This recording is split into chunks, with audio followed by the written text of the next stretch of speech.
What it do, flight crew? FTC. Flight team, stand up! It's the last day of November. I'm too high to remember. Gotta remix that little one a little bit. Hey, man, we got JxmyHighroller. It's been a wild month in the NBA. It kind of has, low-key. I mean, bad month for my Warriors, I can't say. I'm not too happy about this whole month. But hopefully, man, we bounce back next month. Steph Curry laboring, and right now, his team down by 5. Jokic. Got it! Damn. Troika! Hooper didn't appreciate being tripped, and then Clay had something to say.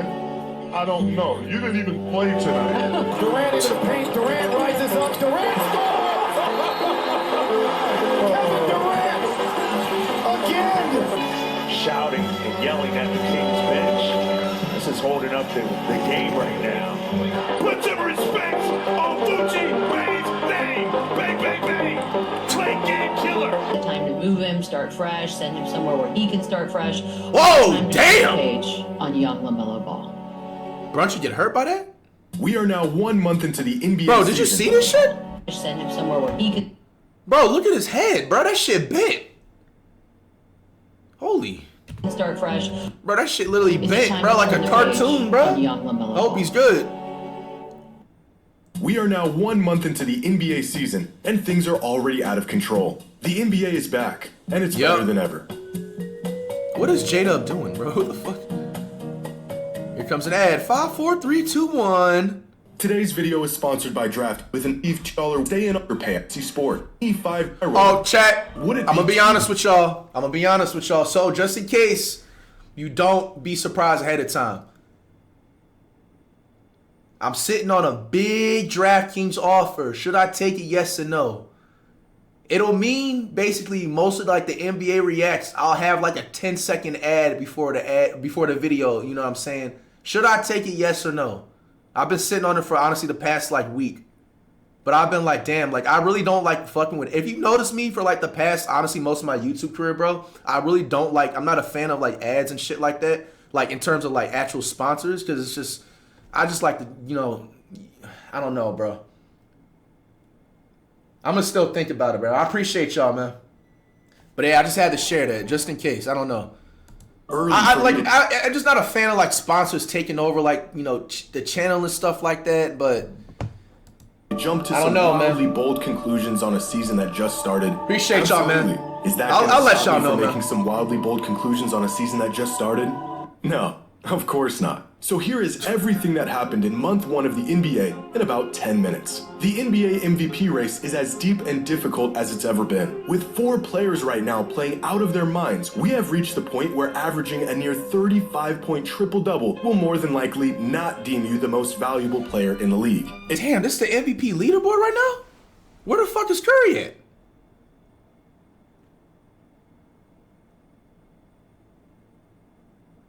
Jokic leading at 29 or basically 30 points. What the fuck? He's averaging a triple-double, bro.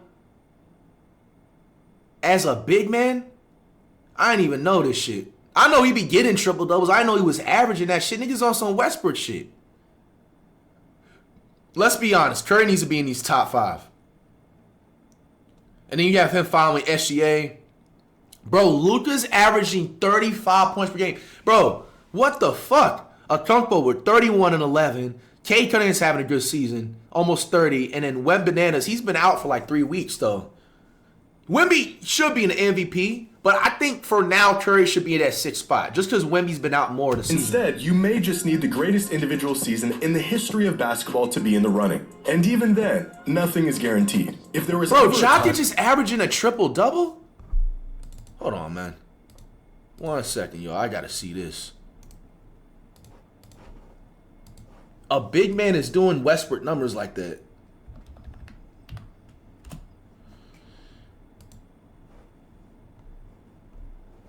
Hold on, I'm trying to find it. Oh, here it is. No, they wasn't lying. Look. 28, literally a triple-double, bro, as a big man. What the fuck? Time to have a co-MVP in the NBA right about now seems appropriate. That's of course if injuries don't get in the way. After rolling out their new 65-game minimum rule a few seasons ago, the NBA was hopeful that players around the league, specifically the stars, would be motivated to play more games. He's been doing that for 5 years. Around the league would slow down a bit. Their plan? I mean, bro, that's not even a debate. You guys know I'm gonna rep for Draymond as much as I can, but bro, comparing Jokic to Draymond Green is like, come on, bro. It's not even a compare. Draymond just dropped a triple single this game that we just reacted to, bro. Like, has not worked. As of right now, there are 123 players either ruled out or day-to-day across the NBA. That's over a quarter of the league's sideline after just 1 month of basketball. Turns out more rest might not be such a bad thing. And although staying healthy has proven to be difficult this season, scoring the ball has never been easier. So far this season, teams have scored at least 130 points. 75 times. Just a decade ago, teams crossed the 130-point threshold only 36 times over the course of the entire season. Watching the Pelicans drop 143 points in a single outing was a bit of a wake-up call, but at the rate the league is going, we should see our first 200-point game by about tomorrow. Bro, if I see a 200-point game, bro, yo, that's gonna look crazy. The entire NBA rests in the hands of a 36-year-old on the Clippers. Thanks to the Paul George trade that happened over 6 years ago, the Thunder own the Clippers' unprotected first-round pick, a potential lottery pick in the 2026 draft. The worse the Clippers do, the more devastating the pick becomes. The only thing stopping the Thunder from getting the pick of the litter in a draft advertised as the best class in years and swallowing the NBA whole in their reign of terror is a geriatric James Harden's ability to carry a piss-poor Clippers team. If giving up a future MVP and sparking a potential dynasty wasn't bad enough, being the sole cause of Warriors 2.0 is the icing on the cake. And in the most twisted way imaginable, James Harden is the villain who lived long enough to become the hero. Now, one of the more fun and exciting low-key true. Bro, I remember the Rockets, James Harden. Niggas used to low-key hate him because of the flopping and all that shit back then. Detroit Pistons, who have won as many games through their first 16 matchups this season as they did in the entire season just 2 years ago. One of the most absurd turnarounds the NBA has ever seen, propelled by circa 2000 Kobe and Shaq. Just 2 seasons ago, the Pistons were a Cade Cunningham injury away from being the worst team ever. Fast forward to today, and Detroit has gotten out to the best start in the organization's history, and they are now real contenders to win the East and fight for a title this year. A sentence I never thought would come out of my mouth. Meanwhile, on the other end of the spectrum, bro, I forgot, the Pistons are #1. Bro, imagine the Pistons making the finals this year, bro. So many bandwagons, not doing very good. A team that was 3/4 away from their first NBA. I ain't gonna lie, Pacers. At this point, they need to just start tanking, bro. Not doing very good. A team that was they get Halliburton back by next year and then get a top pick. Quarters away from their first NBA championship just a few months ago, have mustered a grand total of 3 wins this season as quite possibly the worst team in the league. Oddly enough, there's hardly been any changes between this year's team and the team that made it to the finals just 5 months that AJ ago. Devonta dude, I ain't gonna lie, he's nice. But the Pacers have one of the highest roster continuities in the NBA outside of the departure of Miles Turner and the absence of Tyrese Halliburton. And it's at this moment that I would like to remind everyone that Halliburton was voted as the most overrated player in the NBA last season. Damn, really? Who is apparently who's on this list? Who's the league's most overrated player? They had Halliburton at first. Rudy Gobert. Bro, like being honest, who the hell, like, puts Rudy Gobert in that category, bro? Like, Trae Young, Butler was on there one time. Beal, I can see why. Draymond Green. Ja's in that list. Randall John, Embiid. And, well, Embiid was injured. The difference between the Pacers being a finals team. I didn't even know niggas consider Rudy Gobert an all-star. I said he's always been a role player. He can just play defense. Team in the NBA. Just something to think about. After 21 seasons in the league, Chris Paul announced he will be retiring after this season. I kind of know about some of the draft class for next year. An announcement that came eerily. I know my boy Mikey Williams going top 3 pick though. Invited him over for dinner and brought out his MVP trophy to put on display in the middle of their spread. Okay, guys, that's insane. Oh, whose idea was this right now? Thank you for 21 fantastic seasons of hoops. Now look at this trophy you never got.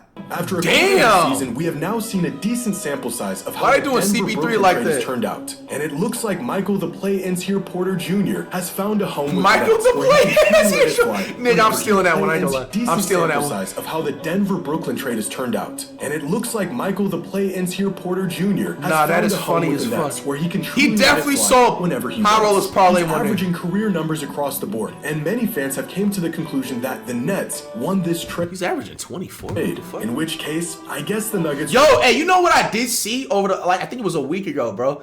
Yo, there was a rumor that MPJ could end up on the Warriors before the trade deadline. Nigga, I know I've been flaming MPJ, but yo, please come to the Warriors. Brooklyn Nets, can we get MPJ for like 2 first or second round picks of like 2030? Musala with the top 5 gifted. to settle for the third best record in the league as legitimate title contenders. Out in Dallas, Nico Harrison was fired just 8 months after the event that shall not be mentioned. Fired Nico, and sell as the bad team. as the immediate aftermath was, the Ja, effects of Nico bro, Ja's and not his coming to the Warriors. Bro, LaMelo on him. You know he's supposed to draft LaMelo. And I think we got Wiseman instead. shenanigans will linger on long after his departure. The Mavericks have been one of the worst teams in the league this year, ranked 23rd on power rankings with a 5-14 record. Their best players sidelined indefinitely, and they are now, you ready for this? Gauging the market for an Anthony Davis trade. So not only did they really? 80s on a trade up block? a generational talent in his early prime, but what they got in exchange has been so underwhelming that they're ready to blow it up after 14 games of Anthony Davis. Wow. The Mavericks went from the finals to what looks like it's going to be a rebuild in just 18 months. But on the bright side, the Mavericks organization said defense wins championships, and that's what they needed. And so far this season, they are ranked 3rd in the league on defense. So, Really? there's that. Now, one of the biggest surprises so far has been this year's rookie class. Coming out of the draft, it was Cooper Flagg who received all the hype, but it is his Duke teammate, Con Knippel, who has crashed the party and broken Knippel's- out as the yeah, he early can star play. of the 2025 draft class, averaging 19 NBA and rookie 6 leaderboard, a see night. this. Flagg We got Nipples averaging the rookie leaderboard with almost 20. Cooper with the 15. Cedric 13. Derek 12. Man, VJ Edgecombe with 15. And then Fears with 15. started out a bit slow, but is beginning to look every bit of the future cornerstone Dallas hoped he'd be. Meanwhile, the team that drafted rookie I sensation didn't know about the Cedric dude on the Grizzlies. Cedric I know he can Howard, play. my Blazers, decided to immediately trade him for, and I quote, Chinese Jokic. All of my wisecracks about other fan bases are really just internalized frustrations about my own team. At least Pelicans fans have something to smile about, with 2 rookies playing well while the rest of the franchise is lollygagging around them. And VJ Edgecombe has cooled off a bit after Oh, the his very Pelicans good have 2 impression of a rookies. young Michael Jordan in his first NBA game, but still looks to be a contender for Rookie of the Year this season. Now, here are the power rankings through week Yeah, I got 5 VJ with and the Rookie of the change Year. in rankings from the preseason. The power rankings through week 5. You got the Thunder, Nuggets, Rockets at 3. Pistons 4, Cavs, Lakers, Buns. And then you got my Warriors all the way at the 16th spot. Come on, man. Bro, like, let's be real. You're saying the fucking Atlanta Hawks that hasn't had Trae Young, I believe, for more than half this season are better than the Warriors, bro? Come on, man. This shit is just getting out. This is getting out of control. Thunder and Nuggets sit comfortably at the top as the 2 best teams in the league, with the Rockets, Pistons, and Cavaliers trailing them as title contenders. The Phoenix Suns have rocketed up the rankings from near the bottom of the NBA at 25 in the preseason, all the way up to 7th in the most recent power ranking. The Raptors' Celtics are 8-game win 18. streak jumped them up into the top 10, and the complete reinvention Bro, of that's the just East bro. 6 months ago, the Pacers, obviously Halliburton's injured and they had the Turner trade. But, bro, they're literally last in the league. That's just the craziest transformation. held them up 10 spots in just the first month of the season. On the other end of the spectrum are the Clippers, who have fallen from the 6th spot all the way to 21, as the basketball world clings on to the hope that they will turn it around. The Grizzlies have fallen 6 spots as Ja Morant continues to be fine in the West. The Mavericks are still learning the value of Luka Doncic, and the Wizards, well, they're the Wizards. And finally, here are our criminally early NBA season awards, which Okay. I really shouldn't do, but I'm going to. No, hey, no, one I actually like how we're doing these type of segments in the video. I like Based off this. of the first month of the season, here are the all-NBA teams. This so off the far. first month of the NBA, seed by the is way. Maxey, Luka, Giannis, Jokic, and Shea. Second Yo, High Roller, leave this in the drafts next time, bro. Fuck out of here, my nigga. Get the fuck, bro. You said now. Look, I give Tyrese Maxey his props. He just had a 50 bomb. We reacted to that game. Tyrese Maxey leveled up for a fact. Bro, disrespectfully saying Tyrese Maxey is better than Steph Curry, bro. Come on, man. Come on, man. Come on, man. And ironically enough, I actually agree with everybody else in this lineup except for Maxey. This is insanely disrespectful to Curry, bro. Because you can't replace Curry with SGA. SGA need to stay here. Like, team is Harden, Wemby, Steph, Cade, and Mitchell. And third team that's not bad. Just swap Maxey out with Curry in the second team. Is Markkanen, Randall, Şengün, Jalen Johnson. Randall should not be making no All-NBA team. We just reacted to the last two Timberwolves game. This nigga hit the bottom of the backboard and just been selling. No, get him out of there. And who's this? This Hawks player. And Mitchell. And third team is Markkanen, Randall, Şengün, Jalen Johnson, and Jalen Duren. Okay, Tyrese Maxey, who was playing out of his mind early this season, could potentially join the four. Y'all agree with this third team? I agree with Shampoo, maybe Jalen, Markkanen. Warren Horseman of the NBA first team. If Wemby can come back healthy and in time, he will make his first All-NBA team, along with James Harden, who is spiritually and physically still in 2019. And third team features a handful of new faces in Şengün, Johnson, and Duren. At the moment, that's his name, Duren. I ain't gonna lie, I don't know. I don't agree. But to be fair, a lot of centers have been injured this year. I think Embiid is still injured. I don't know what's going on with Embiid. Adebayo's been injured on and off, right? So, I mean, MVP they don't got a lot of... is Nikola Jokic. MVP. The Rookie of the Year is somehow a 6'8" forward from Duke, not named Cooper Flag. The scoring leader is Luka Doncic, averaging over 35 points a night. And I don't care if he doesn't play another game this season, the Defensive Player of the Year is Victor Wembanyama. Now, for Most Improved Player, there's a handful of guys who have a case for this award up to this point. Jalen Duren, Jalen Johnson, Denny Advia, Keontae George. But I'm gonna give it to Ryan Rollins, who has tripled his production. I mean, yeah, that would be fair. I think, the Hollins that we've seen a few Bucks games, he kind of shocked me. I think either him or what's buddy name? Keontae George of the Jazz should get it. Remember, guys, this is only the first month. I feel like the MVP, when it comes to the end of the season, is going to be Curry right here. Rookie of the Year can either be the Nipples Dude or Edgecombe. I can see Doncic getting that scoring champ. Defensive Player of the Year, Wemby. Since last season, it has been balling Let's out see this if he season. knows balling and out. lastly, the best team through month one is easily the OKC Thunder. They are very... Bro, everybody just got OKC. Bro, I ain't gonna lie. I see OKC getting upset in the first round. Hey, I see OKC getting upset in the first. Bro, look, I think they're gonna have an amazing regular season, damn near win like about 70 games, and they're gonna get so burnt out having a record-breaking regular season, they just don't get upset in the first round, bro. Because you can't go for the winning record in the regular season and just think you're not gonna get burnt out in the playoffs, bro. Y'all not the 2016 Warriors. Let's be honest. Casually dismantling teams. They have the second best record in league history through the first month of the season, and they aren't even healthy yet. This team is floating head and shoulders above the league, and as of right now, they are the easy favorites as champions this season. And that was everything that happened in month one of the NBA season in about 10 minutes. Nice. Hope you all enjoyed. And as always, until next time. It was a good put together video, High Roller. I mean, we see some interesting awards. A few adjustments need to be made. But overall, how are y'all messing with the NBA season so far? 1 in the chat if you think it's exciting, good. 2 if you think it's mid. Or 3 if you think it's trash. I think right now, first month, I'm going to say like midly good. And it's only because of the injuries, bro. Like if nobody was an injured like that, I think it can be safe to say it's good. It's still a fair amount of things that happened which made it exciting. But, bro, the injuries are like killing the game, bro. So hopefully things can get better.